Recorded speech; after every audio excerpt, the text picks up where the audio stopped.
एक बार एक गुरु जो कि आयुर्वेद के बड़े ही झांता थे, वो अपने भिक्षु को उपदेश दे रहे थे। अब आपको तो पता ही है कि पहले प्राचीन समय में किताबें नहीं हुआ करती थी। गुरु अपने सभी शिष्यों को बिना किताबों के ही ज्ञान दिया करते थे और वो ज्ञान आज हमें किताबों में भी नहीं मिलता है। ऐसे में वो गुरु उन सभी शिष्यों को कह रहे थे कि बच्चों, क्या आप सभी लोगों को पता है कि हम लंबे समय तक स्वस्थ कैसे रह सकते हैं? तो उनके शिष्यों ने कहा कि गुरुदेव, हमें पता नहीं है, लेकिन आप हमें इसके बारे में विस्तार से बताइए। तब गुरु ने कहा कि एक छोटा सा नियम है जो हमें अनेकों बीमारियों से दूर रखता है और हम लंबे समय तक जवान रह सकते हैं। जो भी व्यक्ति इस नियम का पालन करता है वह बुढ़ापे की अवस्था में भी जवान दिखाई पड़ता है। उसके चेहरे पर तेज रहता है, उसकी त्वचा में एक चमक रहती है, वह हर समय ऊर्जा से भरपूर रहता है। और जो व्यक्ति इस नियम का पालन नहीं करता है वह भरी जवानी में ही बुढ़ा दिखाई देने लगता है। उसके बाल सफेद हो जाते हैं, चेहरे पर झुर्रियां पड़ जाती है, त्वचा रूखी रूखी हो जाती है और वह हमेशा थका थका महसूस करता है। इसलिए आज जो मैं तुम्हें नियम बताने वाला हूँ उसे तुम बड़े ही ध्यान से सुनना, क्योंकि यह एक छोटा सा नियम आपके पूरे जीवन को बदल सकता है। तभी एक शिष्य ने कहा कि गुरुदेव, क्या वो नियम सरल है? क्या उस नियम को हम सभी आसानी से अपना सकते हैं?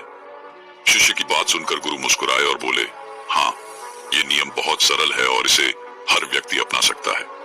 तुम भी अपना सकते हो। ये नियम बहुत आसान है, बस तुम्हें इसका ठीक से पालन करना आना चाहिए।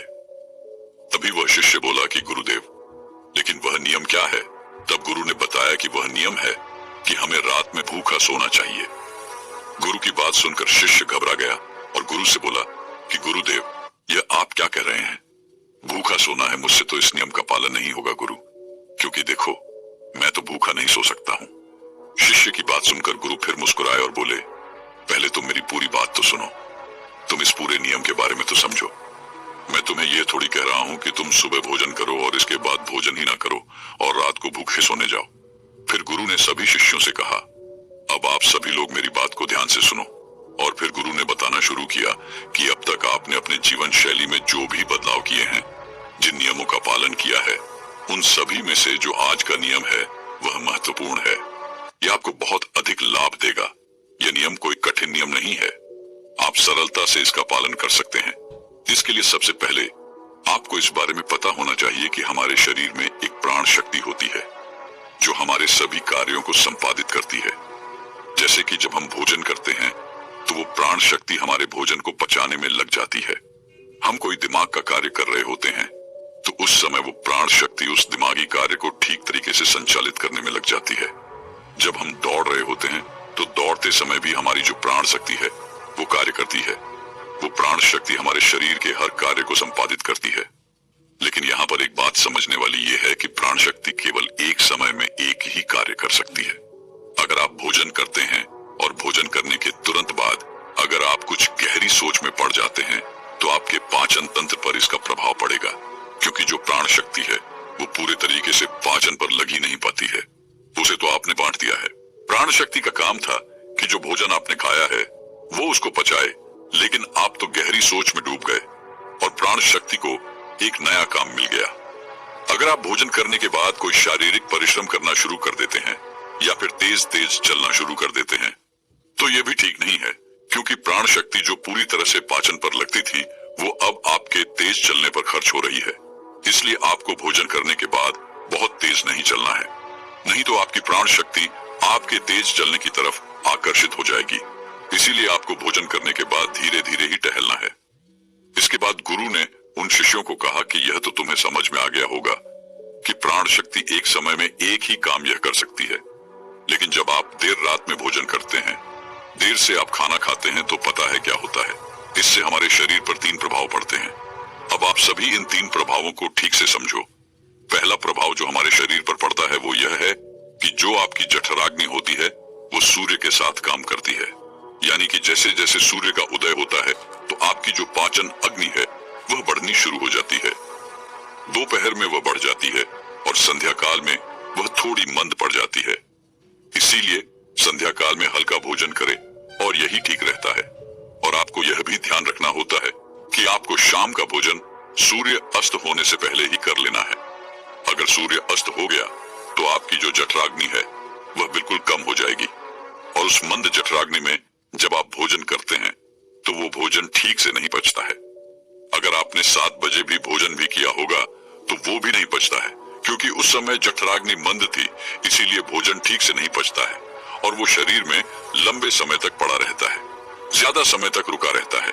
इसी वजह से वहां पर सड़न पैदा होने लगती है और वही सड़न हमारे लिए विष का कारण बनती है, जहर का कारण बनती है, आपके शरीर के लिए हानिकारक होती है। इसीलिए आपको समझना है कि आप अगर सूर्य अस्त होने से पहले भोजन करते हैं तो जठराग्नि प्रदीप रहती है और भोजन ठीक से पचता है।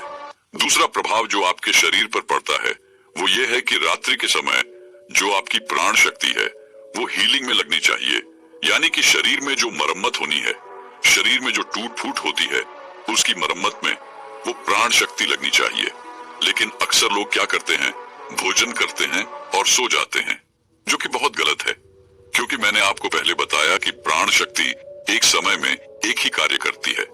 लेकिन जब आप खाना खाकर तुरंत सो जाते हैं तो आपकी क्रॉनिक शक्ति पूरी तरह भोजन को पचाने में लगी रहती है और इस वजह से वो हीलिंग का कार्य जो है वो नहीं कर पाती है, शरीर की मरम्मत नहीं कर पाती है।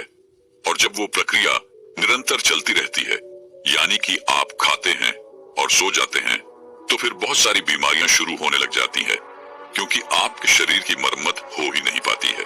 आपकी प्राण शक्ति ठीक से अपना कार्य नहीं कर पाती है, वो हीलिंग का मरम्मत का कार्य नहीं कर पाती है और इसी वजह से अनेक बीमारियां पैदा हो जाती हैं।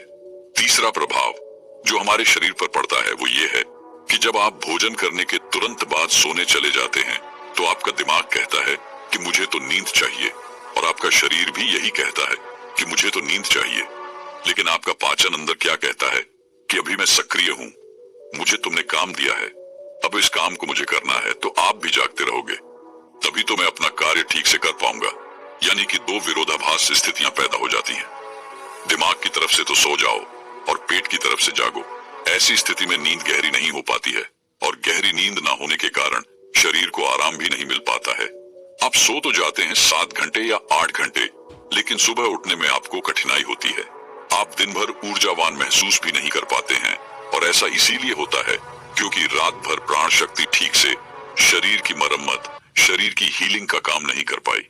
आपकी जठराग्नि, आपकी प्राण शक्ति पूरी तरह से पाचन तंत्र पर केंद्रित रही। उसने पूरी रात भोजन को पचाने में ही अपना समय दिया और फिर जैसे आप सुबह उठते हैं तो उठते ही फिर कुछ खा लेते हैं और इसी वजह से बार बार खाने से हमारी प्राण शक्ति पूरी तरह से पाचन पर ही लगी रहती है और शरीर के दूसरे कार्य मंद पड़े रहते हैं, जो कि शरीर के लिए बहुत जरूरी थे। ये 3 प्रभाव थे जो हमारे शरीर पर पड़ते हैं। अगर आप सूर्य अस्त होने के बाद भोजन करते हैं तो और भारी भोजन खाते हैं तो और इससे आपकी पाचन प्रणाली पूरी तरह से बिगड़ जाती है, खत्म हो जाती है और फिर आप इसे ठीक करने के लिए चूरन लेते हैं। अनेक प्रकार के तरीके अपनाते हैं, तब भी जाकर यह ठीक नहीं हो पाती है। लेकिन जो स्वाभाविक प्रणाली है उस पर तो आप ध्यान ही नहीं देते हैं।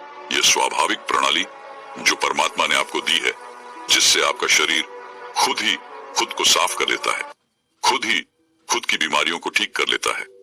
फिर गुरु सभी शिष्यों से कहते हैं कि अब मेरी बात को ध्यान से सुनो।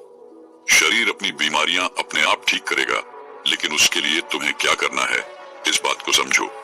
इसके लिए आपको 7 बजे से पहले अपना आहार लेना है। अगर आप 7 बजे से पहले भोजन कर लेते हैं तो उसके बाद आप 9-10 बजे तक सोने के लिए जाते हैं, तो आपके पास लगभग 3 घंटे का समय होता है। और जो यह 3 घंटे का समय होता है और इसमें जो भी आपने हल्का फुल्का भोजन किया है वह आपके पेट से नीचे उतरना शुरू हो जाता है और उसका अर्ध पचन हो जाता है। यानी कि आपने स्वास्थ्य की ये टिप्स कैसा लगा कमेंट करके ज़रूर बताएं। वैसा ही मज़ेदार वीडियो और स्वास्थ्य टिप्स के लिए हमारे चैनल को सब्सक्राइब कीजिए। मिलते हैं अगले वीडियो में। धन्यवाद।